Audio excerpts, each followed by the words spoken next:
I'm Lauren Green, and you're in the strategy room. Freshman Republican Senator Joni Ernst will deliver the Republican response to President Barack Obama's State of the Union address Tuesday night. Ernst, whose election campaign gained a lot of attention last year, is hoping to use the spotlight to showcase her party's view on White House policy. Is she the right choice? Well, joining us to discuss are political strategists Brad Blakeman and David Mercer. Welcome to you both.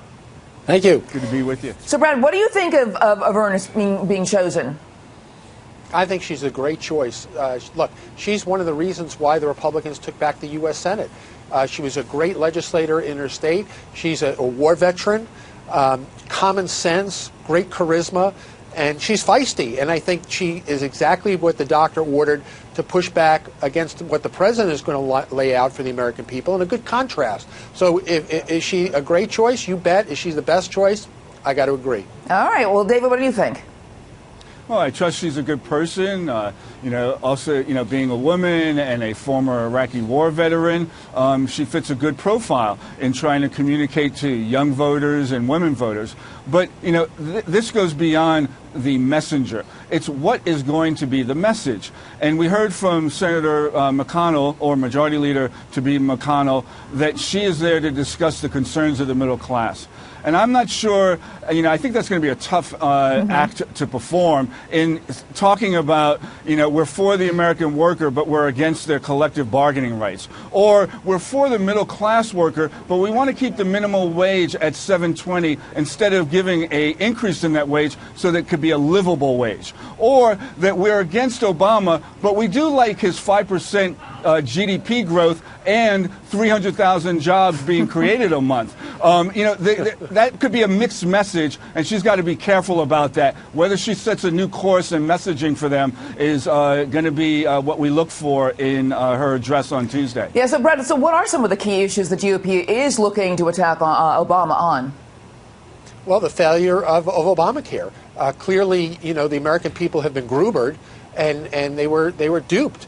And now Obamacare needs to be totally revamped, rehauled, if not thrown out altogether. Unlikely that that'll happen with Obama, still the president, but it certainly needs to be fixed. Tax reform, the XL pipeline, getting rid of the medical device tax. There are a lot of immigration, trade. There are a lot of things that we're in disagreement where the president has failed to lead.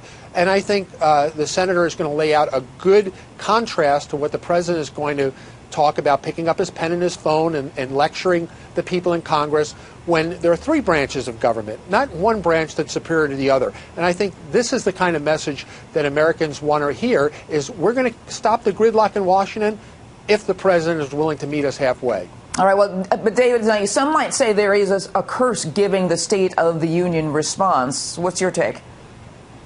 We've seen from Marco Rubio, and those before him that have been put up by Republicans that they've had to eat their words or, kind of put their hand over their head as they walk out in either case. But going to what Brad had said, Lauren, with regard to the leadership of President Obama, as I mentioned, I only remind you and the viewers of the 5% GDP growth, which is the highest since 1999. That's leadership.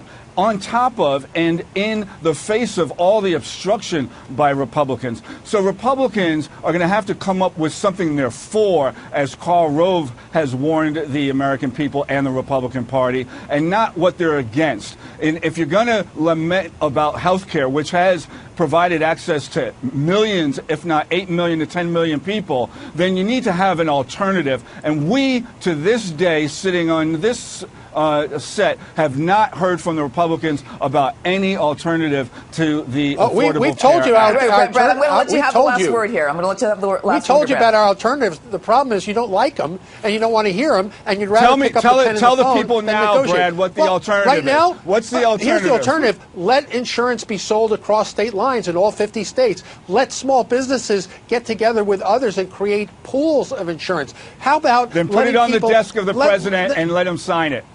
He'll never sign it. He'll never sign it. You guys, that's the problem. We got to end it here. Thank you so much. I'm sure we'll have another discussion about this in the coming weeks, if not next week after the Tuesday's State of the Union address. Thanks so much, Brad and David. For more on the lead up to the State of the Union, stay with FoxNews.com. I'm Lauren Green, and thanks for watching.